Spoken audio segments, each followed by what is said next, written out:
성경 말씀을 봉독합니다. 마가복음 1장 1절에서 8절까지입니다.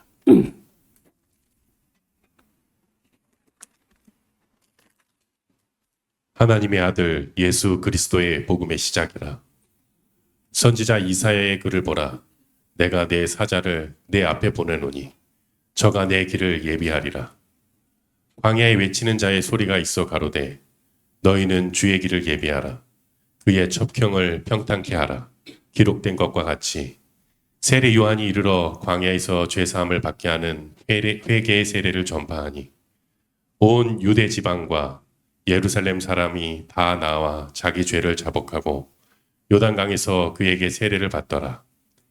요한은 약대털을 입고 허리에 가죽띠를 띠고 메뚜기와 석청을 먹더라. 그가 전파하여 가로되 나보다 능력이 많으신 이가 내 뒤에 오시나니 나는 굽혀 그의 신들매를 풀기도 감당지 못하겠노라. 나는 너희에게 물로 세례를 주었거니와 그는 성령으로 너희에게 세례를 주시리라. 부터는 신약 성경의 두 번째 책이고 복음서 중에 어쩌면 제일 먼저 기록되었다고 하는 마가복음을 몇 시간에 걸쳐서 살펴보도록 하겠습니다. 먼저 그 마가, 우리가 그 마가에 대해서는 몇 군데가 기록되어 있을 뿐이고 마가 자신이 한 말은 또 거의 기록된 바가 없습니다. 그래서 앞을 좀 보시면은 마가복음, 마가라는 말이 요즘에는 미국에서 트럼프가 Make America Great Again 그 마가가 됐어요.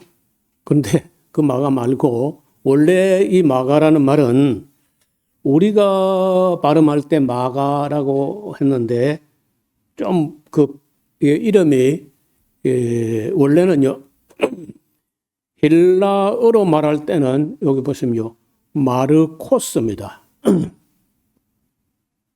마르코스란 말 많이 들어보셨죠? 근데 이거는 이제 헬라어로 써서 그렇고 또 마르코스라는 이름은 원래는 헬라어로 말하는 게 아니고 라틴어. 그 이탈리아 사람들이 쓰던 라틴어인데 라틴어로는 그 이름이요 마르쿠스야. 쿠스라는 말은 남자라는 뜻인데 우스, 쿠스.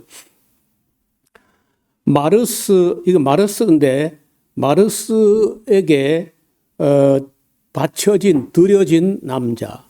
마르스는 로마의 신의 이름인데 제일 위대한 신이 주피터 신이고 그 다음 두 번째 계급의 신이 마르스인데 이 마르스에게 바쳐진 남자 그런 뜻이 마르쿠스예요. 이걸 영국, 미국계에서는요 마크라고 또 불러요. 마크. 우리 마가도 좀 그렇지만은 마크도 좀 정확한 발음도 아니고 그렇죠. 그 다음에 독일에서는 막스 혹은 마르크스라 그래요. 그러니까 마르코스, 마르쿠스, 마크, 마르크스, 마가 이게 똑같은 한 사람을 두고 발음을 음력을 이렇게 다르게 한다는 거예요. 그 뜻은 마르스 신에게 드려진 혹은 바쳐진 남자라. 그래서 마르스는 어떤 신이냐? 전쟁 담당 신이고 농사 담당 신이에요. 우리는 요즘 이런 전쟁 때문에 속상하고 참 참담하고 이게 지금 21세기에 이게 뭐 하는 짓들이냐 이런 생각을 많이 하죠. 그런데 로마라든지 뭐 유럽이라든지 이런 사람들은요 전쟁 안 하는 게 이상한 거예요. 전쟁을 어떻게 하느냐? 우리 농사하듯이 해요. 그 사람들은 원래가 그래서 전쟁하려면요, 너무 추우면 힘들잖아요. 그 너무 추울 때 하지 말고, 그 너무 더울 때 또 땀 삘삘 나니까 힘들어. 그러니까 좀 시원할 때 하자. 언제? 3월 달에. 그래서 3월 달이 마치야, 마치. 마치가 마르스 신의 달이란 거예요. 전쟁하기 좋은 계절이다. 그리고 농사하기도 좋은 계절이고, 그러니까 여러분 그 전쟁을 하면요, 수확이 있어요. 노획물. 그래서 전쟁 이기면 또 보상금. 그러니까 전쟁도 그냥 하나의 직업이고, 그냥 상식이고, 그게 업이야, 업. 그 우리나라 사람들은 한 번도 지금 세계 경제적으로 10대 강국 중에 한 번도 제국주의도 하지 않고 아무 나라도 침략해보지 않은 유일한 나라가 우리 대한민국이다. 뭐 우리는 자랑스러워 하는데 서양 사람들은 힘이 없으니까 그렇지. 네가 힘이 없으니까 침략 안 했겠지. 전쟁 안 한 것을 전혀 자랑스럽게 생각 안 해요, 이 사람들은요. 전쟁은 당연히 하는 것이고, 전쟁도 하나의 농사고, 기업이고, 사업이야. 트럼프 같은 사람에게는요, 전쟁은 상당히 수지 맞는 사업이라는 거예요. 죽는 사람은 죽어도 트럼프 가족들은 다 이번에 큰 돈 벌었어, 또. 그 이익이 되느냐, 마느냐. 그러니까 우리 동양 사람들, 특히 한국 사람들하고 서양 사람들은 그 어떤 사상이나 생각이나 개념 차이가 이렇게 많이 난다는 거예요. 그래서, 마가라는 사람 원래 이름은 요한인데, 그래서 마가 요한 이렇게 하죠. 마가 요한. 요한이라는 이름은 굉장히 좋은 이름이에요. 구약 성경에 나올 때 여호하난, 여호와는 은혜로우시다. 그 유대인들의 개념에 여호와는 두렵고 무섭고 그 이름도 입에 담을 수 없고 막 이렇게만 인식되었는데 누군가 아니다. 하나님은 물론 두려운 분이고 위험 있는 분이고 하지만은 마냥 그저 두렵기만 한 분이 아니다. 오히려 하나님도 은혜로운 분이다. 이걸 인식한 건요, 대단한 인식의 전환이야. 그러다 이제 신약 시대에 와서 사도 요한이란 말이 여호와는 은혜로우시다 하고 했는데 그 실제 요한 사도는 그걸 더 넘어서 은혜로우시다를 넘어서요. 하나님은 사랑이시다. 얘는 유대인들에게는요, 거의 그 상상이 안 되는 이름인 거예요. 그래서 마르코스, 막스는요, 전쟁한 농사시인데 그 아시는 대로 그 마가 요한이 예루살렘에서 꽤 규모 있는 부잣집의 아들이니까 농사 지으려고 이름을 마르쿠스로 하지는 않았을 것 같아요. 그럼 뭐 하려고 하겠느냐. 전쟁의 신의 이름을 빌려가지고 남자다운 전쟁하는, 전투하는, 싸우는 아마 이런 개념을 가지고 이름을 지었던 것 같은데 그 원래 요한이란 이름이 있는데도 몇 살 때쯤 그 마르코스라는 이름을 하나 더 붙였는지는 모르지만은 당시 사회에서 이름을 유대 이름 말고 두 가지를 사용하는데 조금 진보적인 사람은 헬라어 이름을 갖다 붙여요. 그럼 마르코스라고 하는 것은 헬라어야.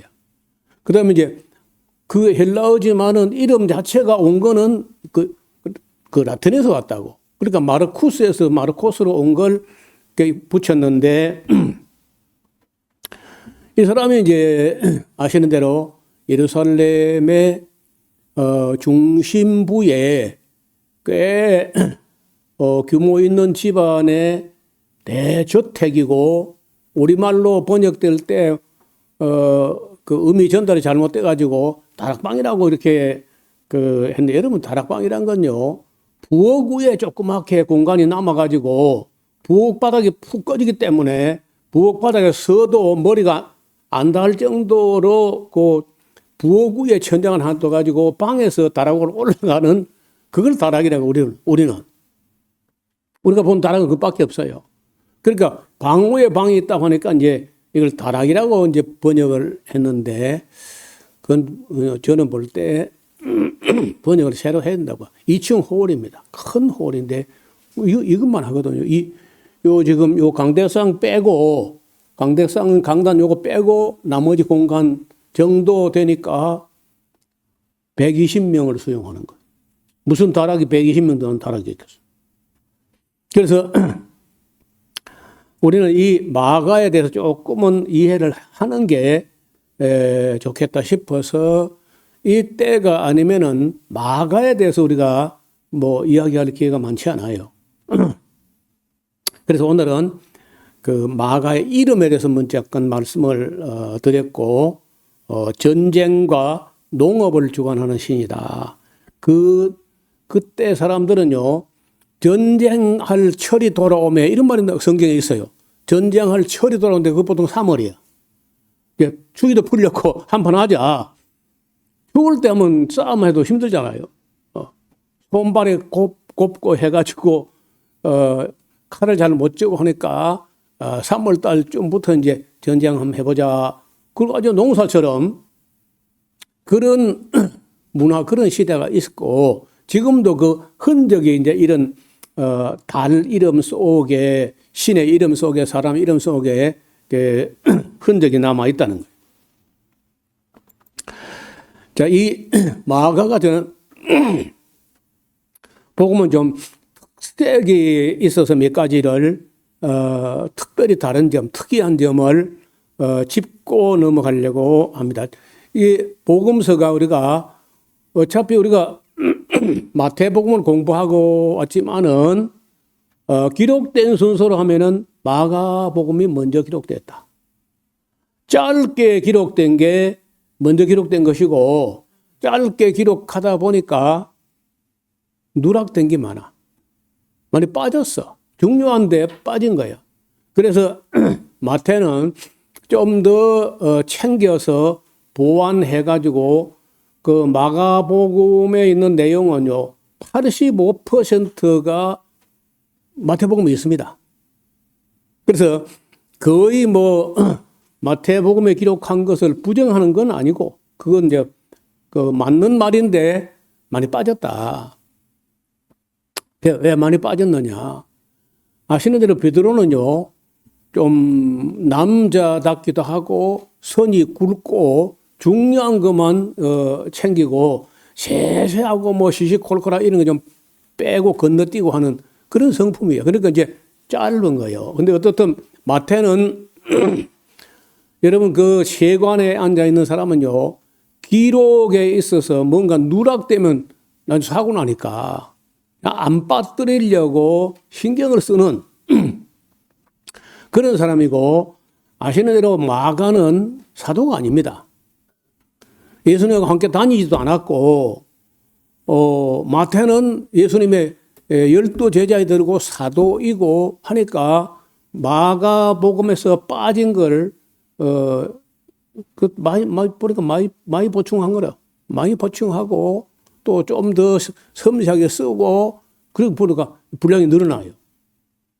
물론 나중에 누가는 보니까 마태, 마가가 썼지만은 쓴 거는 오라도 더, 누가가 보니까 그래도 많이 빠졌다. 누가는요, 나중에 우리가 누가복음 볼 때 공부하겠는데, 마태, 마가가 빼먹은 게 한 30가지가 빼먹었어. 누가가 보니까. 여러분 아시는 대로 누가도 사도가 아니고 12 제자 아닌데, 조사를 해가지고 인터뷰를 하고 조사한 자료를 다 모아보니까 너무 많이 빠졌다는 거예요. 그래서 누가는 또 이제 더 보태 쓰고, 요한은 맨 나중까지 사도들 기록을 남길 만한 어떤 그런 분들이 12제자를 비롯해가지고 다 돌아가시고 이제는 또 누가 또 더 쓸 사람이 있겠나 하고 기다리다가 아무도 더 쓸 사람이 없을 것 같다 싶을 때 그래도 빠진 걸 또 찾아서 요한이 다른 복음서 없는 걸 찾아낸 자료가 18가지나 더 챙겨가지고 요한복음 딴 데 쓴 거는 뭐 앞에 썼으니까 놔두고 완전히 빠진 것, 세 복음서에 완전히 빠진 것을 18가지나 더 보태가지고 요한복음을 쓴다. 그러니까 우리가 복음서 4개를 함께 놓고 한 테이블에 놓고 왜 이렇게 썼으며 어느 게 먼저 썼으며 어느 건 빠졌고 어느 거는 좀 더 보완되었고 어느 건 더 챙겼고 이런 것이 이 복음서를요.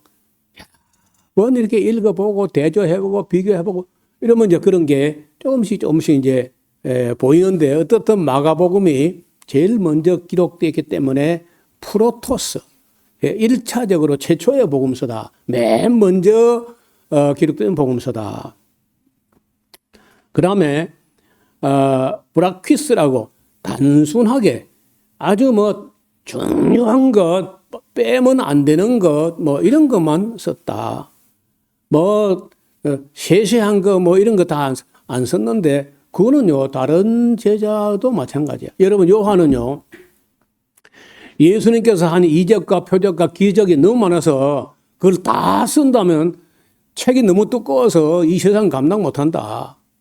그래서 다만 예수께서 그리스도이심을 믿는데 꼭 필요한 정도만 내가 쓴다. 이렇게 이제 줄인다는 이야기를 하거든요. 그래서 단순한 복음. 그 다음에 세 번째는요. 마가복음은 역동적인 복음이다.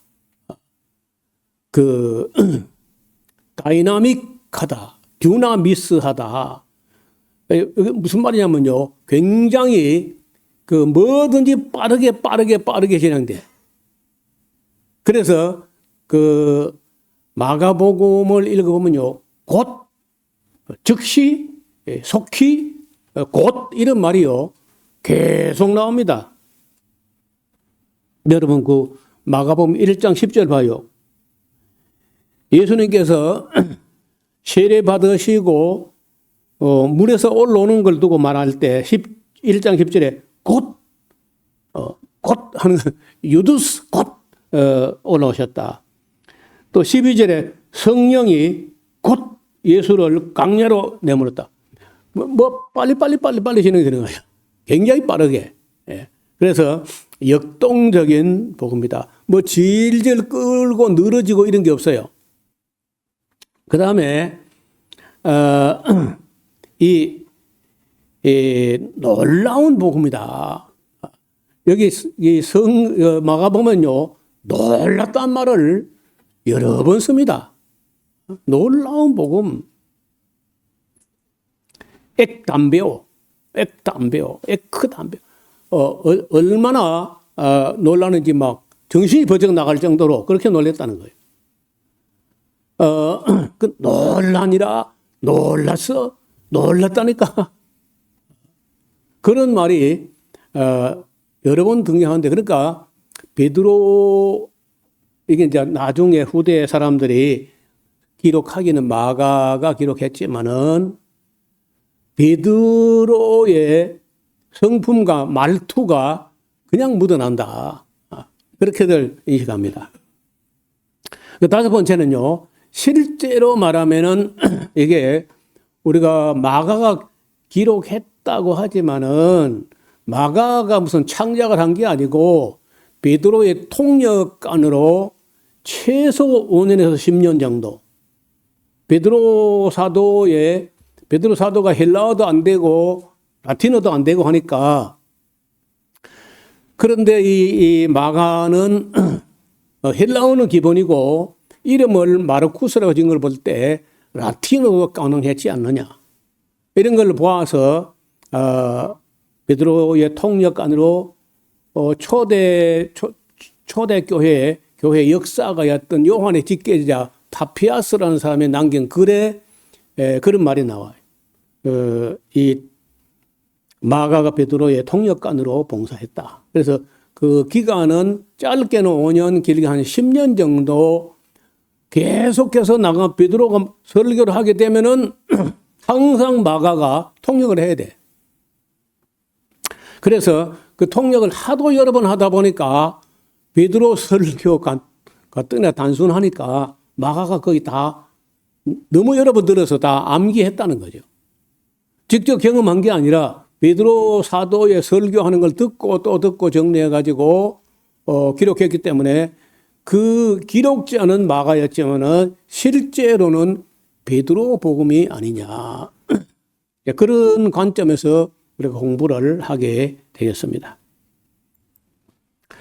자, 이제 앞을 조금 보시면은 당시에 사회가 팔레스타인 땅이라는 게 묘한 위치에 있어가지고 요즘 말하는 지정학이라는 말이 나오는데 지정학 하면은 아마도 우리나라하고 이스라엘 나라가 묘한 위치에 있어요. 우리나라뿐 아니라 그런 나라가 많아요. 지금 전쟁이 일어나고 있는 이란도 참 역사가 복잡하고 우리보다 더 복잡한 나라가 터키 땅이야, 터키. 터키 땅도 참 어마어마하게 고난이 많았던 듯. 아르메니아 말로 다 못해요. 얼마나 고통이 많았던 것이.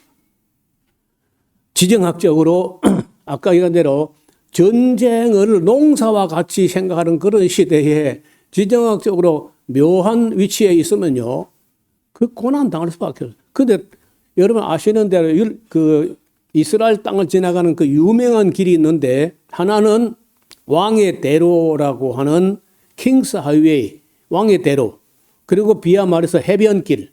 이게 실크로드가 쭉 가다가 남쪽으로 굽어지면서 해변으로 가서 이집트로 구레네로 가는 길이 있고, 그 다음에 조금 동쪽으로 해서 페트라로 지나가지고 아카바 항으로 내려가가지고 그 이디오피아로 예멘으로 가는 길이 있는 거예요. 그러니까 그 길이 지날 때 항상 이스라엘 땅 그를 지나가기 때문에 지정학적으로 전쟁이 끝이 없는 나라고 계속 주인이 바뀌고 짓밟히고 이런 곳이죠. 그래서 지금 알렉산더가 짓밟았다가 그 뒤에 이제 로마가 또 짓밟게 되고 이렇게 하다 보니까 헬라 문화, 그 이탈리아 문화 이런 게 막 그저 휩쓸고 지나갑니다. 그래서 이제 그리스식의 헬라식의 이름을 가졌다가 그 라틴어 이름을 가졌다가 하는 것은 그 지정학적으로 그런 위치에 있어서 그런 거예요. 바나바라는 사람도 원래 레위였는데 바나바의 생질이라고 하니까 바나바하고 그 마가 요한의 어머니가 누가 나이가 많았는지는 몰라요. 바나바가 오라버니인지 바나바가 남동생인지 알 수 없지만은 바나바하고 마가 요한의 어머니가 남매간인 거예요. 그런데 마가 요한의 아버지가 있었다면은 누구의 아들 마가 이렇게 나올 텐데 그 말이 없는 거 보니까 아마 마가 요한의 아버지가 좀 일찍 돌아가신 것 같아요. 그래서 어머니하고 아마도 그 오라버니 되는 바나바하고 성품이 약간 비슷하다고 하면은 좋은 사람들인 거예요. 한마디로. 여러분 성경에 바나바 하면 착한 사람이요 이렇게 나오잖아요. 바나바 하면 착한 사람이에요. 아니 남자를 두고 누가 착한 사람, 어린애가 아니고 다 큰 사람을 두고 착한 사람 이렇게 잘 안 하는데 유일하게 신약 성경에 바나바 하면 착한 사람이다. 그러면은 뭐 오라버니가 착한데 여동생도 착하지 뭐 그 오라버니는 착하지만 여동생은 못됐더라. 여러분 그 마가의 어머니가 못되거나 하면요 그 집에서 거기에 교회를 할 수도 없고 거기 성령 강림도 안 되고 그랬을 것 같아요. 그러니까 제가 볼 때 마가 요한의 어머니도 착한 사람이고 그 외삼촌 되는 바나바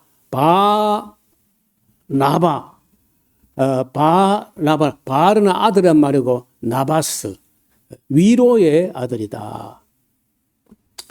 어려운 사람, 슬픈 사람, 괴로운 사람, 가난한 사람 이런 사람들을요 잘 따독따독하고 위로하고 상담하고 이런 걸 잘하는 사람이 바나바예요.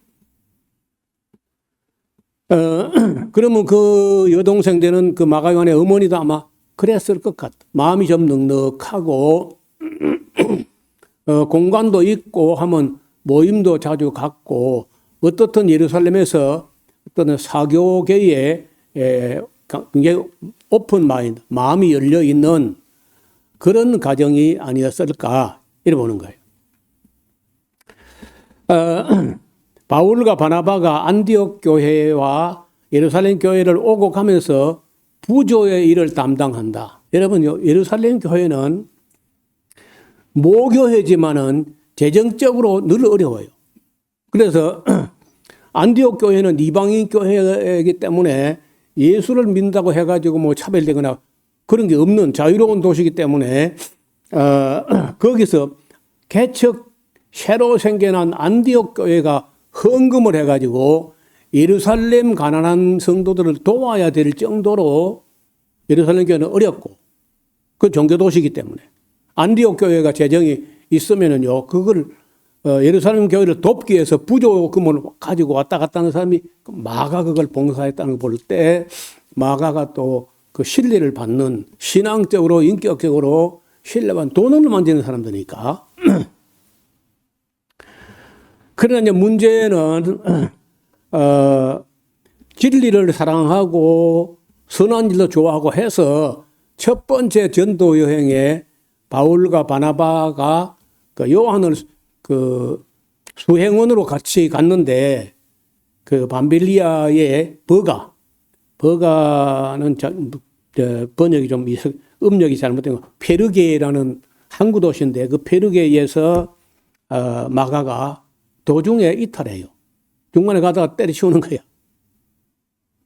그래 왜 때려치우는가 하는 건 이제 아주 사도행전 볼 때 공부하겠지만은 거기 딱 그 비시디아 안디옥으로 넘어가려면요 딱 바라보자마자 악 소리가 나는 산이 있어요. 투물로스 산이라는 어마어마한 산맥이 땅인데 눈앞에 캄캄해. 저걸 넘어간다고? 저 산을? 그래서 아마 부잣집 아들 가지고 그 산을 넘어간다니까 여행이 너무 힘들고 부잣집 아들이 가지고 그 고난을 감당하지 못하고 중간에 이탈했을 것이다. 이렇게 뭐 옛날에 그렇게 들었어요. 근데 저는 볼 때 조금 다르게 봅니다. 여러분, 이 골로새서 4장 10절에 보면요. 마가를 두고 할례당이라는 거예요. 할례당이라는 사람들은 유대교 전통에 굉장히 보수적이고 무조건 이방인이 세례받으려면요. 할례를 받아가지고 유대인 되는 절차를 겪은 후에 그리고 예수 믿어야 된다. 그래가지고 예수 믿어서 구원받는 건 맞지만 일단은 할례 받아가지고 유대인이 돼야 된다. 이걸 우기는 사람들이 할례당이거든요. 근데 바울은 그런 거 없어. 누구든지 믿으면은 이방인도 세례 받을 수 있다. 할례 받을 필요 없고 그것 때문에 아마도 견해 차가 너무 크고 타협도 안 되고 대화도 안 되고 젊은 사람이 너무 우기고 하니까 아마도 같이 못 가고 도중에 이탈한 것 같아요. 나는 볼 때 그걸로 끝난 게 아니야. 그걸 끝난 게 아니고 마가 요한이 예루살렘 교회 가가지고 할례파 본부에 가가지고 바울을 고발한 거예요. 이방인들에게 마구잡이로 세례준다. 할례도 안 받고 말이에요. 그래가지고 사도 바울하고 마가는요, 완전히 틀어져 가지고, 다시는 마가를 안 보겠다, 바울이. 그 정도로 바울은 또 바울대로 잘 안 굽히는 사람이고, 마가는 마가대로 또 자기 소신을 지키려고 했던 그런 면으로 볼 수 있다는 거예요. 그러나 나중에 세월이 지나면서 보니까 또 이따가 이제 사도행전 보면은 예루살렘 총회가 열리게 되고, 사도행전 15장에 그 총회에서 결정되기를 이방인 중에서 예수 믿어 나온 사람 할례 필요 없다. 우리 유대인도 짊어지기 힘드는 그 할례를 꼭 이방인이 그걸 받게 해야 되겠느냐 해가지고 예수님 동생 야고보가 주재하는 가운데 예루살렘 총회에서 이방인 중에서 죽게 돌아온다는 할례 필요 없고, 피와 몸매 죽은 것과 음행은 몰래 그 정도면 충분해. 해가지고 이방인들을 괴롭게 하는 절차 다 없애버려라. 그게 결정 나니까 마가가 그걸 순응해요. 총회에서 그렇게 결정하면 나도 따라야지. 그래가지고 두 번째 전도여행 갈 때 마가가 자기가 지난번에 고집부려 죄송합니다 하고 같이 가겠다는데 바울은요 안 된다는 거예요. 한번 이거 생고집 부리고 옳다는 걸 가지고 말이에요. 새파란 젊은 사람이 하면서 얼마나 바울이 마가를 신한지. 바나바는요, 아이고, 지난번에는 총회 결정이 안 나서 젊은 사람이 자기 소신을 말했는데 그걸 가지고 또 문제 삼느냐고 그냥 같이 데려갑시다. 바울은요, 안 된다면 안 되는 거예요, 형제요. 안 되는 거예요, 바울은요. 그래, 결국은 이제, 바나바가 마가를 데리고 키프로스를 가고, 바울은요, 실로아노를 데리고 길리기아 자기 고향으로 가요. 그 선교팀이 마가 문제 때문에 깨진다니까요. 그 정도로 강경했는데 세월이 지난 후에 보니까 바울은요, 처음에 할례당 그 말도 안 되는 소리 하니까 할례하고 사람이 믿음으로 의롭다면 그게 무슨 상관이냐 하고 진작에 바울은 진보적으로 깼는데 이게 보수적인 사람들이 애를 먹이는 거예요.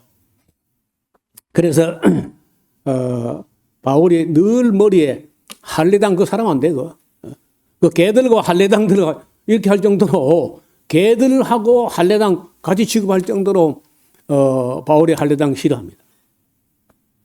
그런데 세월이 흐르고 난 소문을 들어보니까 마가가 그 바나바 자기 외삼촌 되는 바나바하고 가가지고 그 바나바는 아마 곧 세상 떠나고 베드로 사도를 수행하면서 통역하고 굉장히 활동을 할 뿐더러 나중에는요 마가가 독자적으로 활동하는데 엄청난 사역을 하고 있다는 거예요. 그래서 그 바울이 나중에 로마 옥에 갇혔을 때요 면회하러 와요 마가가. 바울은 그렇게 냉정하게 그저 차갑게 내치고 했는데 그 감옥을 찾아옵니다. 그리고 두 번째 바울이 감옥에 갇혔을 때 디모데 후서를 쓰면서 보고 싶다 하면서 오라고 하면서 하는 말이 네가 올 때 마가를 데려와라. 지난번에 1차 투옥했을 때 찾아오기도 했지만은 그 뒤에 두고 볼수록 마가는 훌륭한 사람이 된 거예요. 일단 의학에 능통하고 또 조금 진보적이고 열린 사람이에요. 그래서 저가 나에게 유력하다 이렇게 하면서 보고 싶어 합니다. 여러분 이 나중이 좋아진 처음에 젊은 날에 고집 부리고 그 말썽 부르키고 이렇게 했지만은 나중에 깨닫고 좋아진 사람이 성경에 그리 많지 않아요. 되게 끝이 안 좋은 사람이 많은데 거꾸로 마가는 처음에 젊은 날에 하면 크게 실수했고 어쩌면은 그래서 그게 약이 된 줄 몰라요. 바울에게 한번 혼이 나고 잘려보고 이런 그 깊은 상처를 갖고 있었는데 그것이 오히려 약이 되어가지고 그다음부터는 범사에 조심하고 또 마음을 더 넓혀서 생각하고 이렇게 하면서요 굉장히 훌륭한 사람이 된 거예요.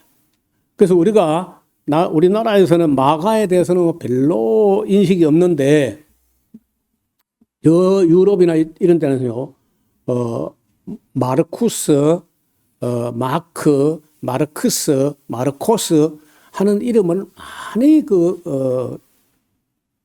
따라 쓴다는 거예요. 어디 가면 칼 마르크스도 마르크스잖아. 필리핀의 대통령도 마르코스고. 상당히 많은 사람들이 그 이름을 본받기 위해서 이제 끝이 좋은 사람으로 본받고 싶은 거예요. 사도들보다 조금도 못하지 않고 어떤 면은요, 그 어떤 사도보다도 더 활발하게 더 광폭의 걸음을 걸어갔을 것이다. 이렇게 봅니다. 그래서 이제 그 골로새서를 쓸 때 그 바울이 1차 감옥에 투옥됐을 때 골로새서를 써가지고 골로새 편지 보내면서 이 마가가 오거든 이제부터는 영접해라. 전에 같으면요 마가 그 사람도 아니야 그러면서 배척을 했던 사람인데 마가가 오거든 영접하라는 말을 쓰고 있습니다. 그리고 디모데후서 2차 감옥에 갇혔을 때는 디모데에게 편지하면서 네가 올 때 마가를 데려와라. 저가 나에게 유익하다 이렇게 하는 거예요. 앞을 보세요. 여기 이게 지금 마가 요한의 그 저택의 2층 홀이야. 그림에 보면 뭐 그리 안 커 보이지만은요. 어떻든 120명 정도가 수용되는 홀이고 그때로서는 상당히 잘 지어진 그런 집이야. 이 집이 확실한지 잘 모르겠습니다. 어떻든 여기가 이제 마가의 다락방이라는 거예요. 만약에 이 홀이 바로 그 홀하면요 2000년 됐다는 건데 그 말이 되나 그게? 저도 잘 모르겠어요. 이 정도 사람이 꽉 들어오면 이렇게 들어오니까 120명 정도 들어오는 홀이라는 거예요. 마가는 그 특별히 의학의 은사가 있어서 히브리어, 아람어, 헬라어, 라틴어 등 여러 언어를 구사할 수 있는데 이게요 굉장히 강력한 무기가 돼요. 오늘날도 선교사에게 있어서 가장 중요한 것은 의학이야, 의학. 선교사로 가는 거는 뭐 갈 수 있는데 문제는 언어가 안 통하면요 굉장히 어렵습니다. 여러분 우리 캄보디아의 송금선 최경열 그 선교사 부부가 캄보디아가 일할 수 있는 거는 몇 년간에 걸쳐서 처음에 말 안 배우고 그 통역을 해가지고 하니까 능률도 안 오르고 원만한 소통이 안 되는 거야. 그러니까요, 아예 그냥 우리의 연세대학이나 이런 서울대학 가면요, 한국어 학당에 가서 배우는 것처럼 정식으로 언어를 배우고 나니까 사역이 달라지는 거예요. 근데 사도 바울이 그렇고 마가도 그렇고 실로아노 이런 사람들이 다 의학에 뛰어났기 때문에 쓰임 받게 되는 거예요. 저는 중학교 다닐 때 This is a disc 이렇게 배웠기 때문에 우리가 영어를 하면요 아무도 못 알아듣습니다. 그래서 저는 그리 젊은 사람들은요 요즘은 유튜브를 통해서라도 작심하게 되면요 많이 하지 말고 100문장에서 한 200문장만 계속 틀어놓으면 되는 그런 프로그램이 있어요. 의사소통 정도를 빨리 해가지고 실제적으로 우리가 책에 나오는 그거는 문어체고 구어체로는요 그 문어체 책 이런 건 안 돼요. 실제로 미국 사람들이 말로 할 때 글 아니고 어떤 식으로 대화하는가 이거 익숙하지 않으면요. 암만 학교 다니도 그 영어 못해요. 미국 사람 만나면 꼼짝을 못하는 거예요. 그래서 우리 청소년들은요. 부지런히 그저 의학을 훈련할 필요가 있습니다. 이 훗날에 마가요는요. 알렉산드리아는 당시에 세계 3대 도시 중에 하나인데 거기서 순교를 하게 됩니다.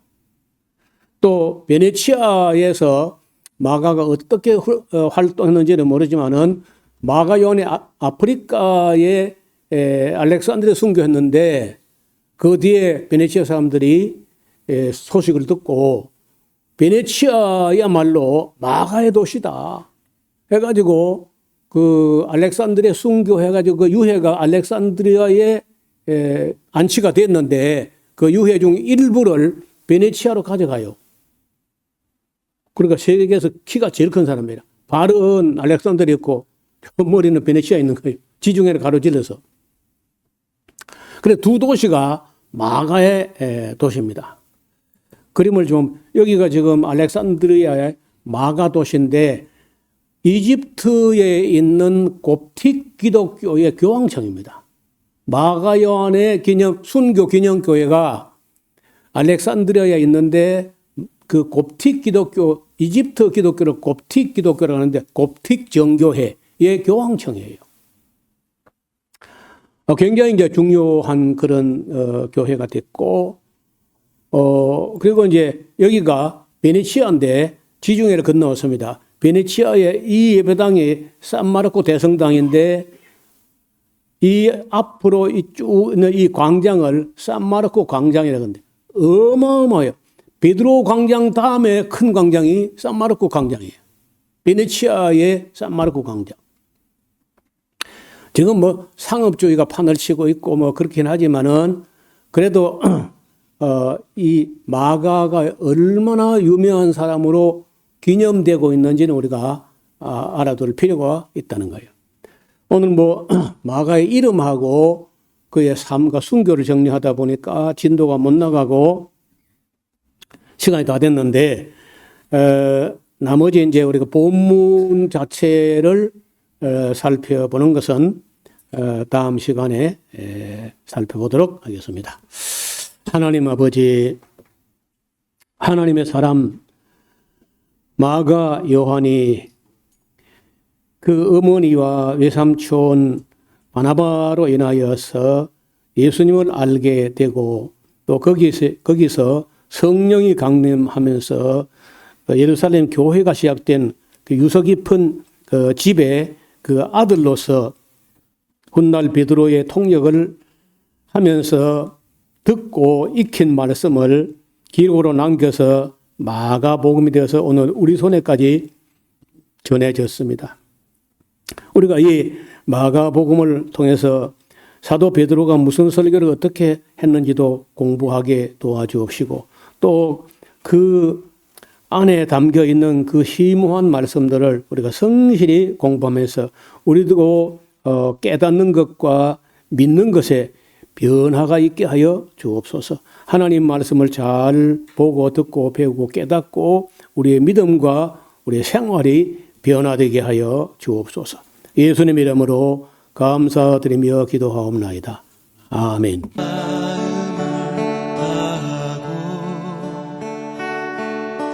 성품을 다하고 힘을 다하여서 여호와를 사랑하라. 내게 준 계명을 마음에 새기고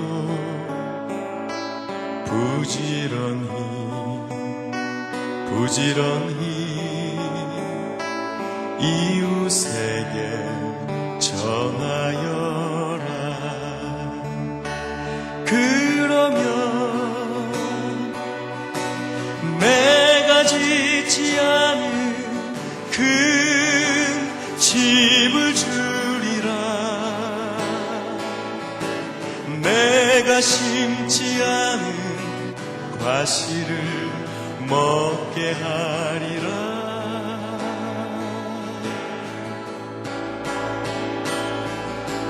그러나 한 가지 잊지는 말아라. 죄인된 우리를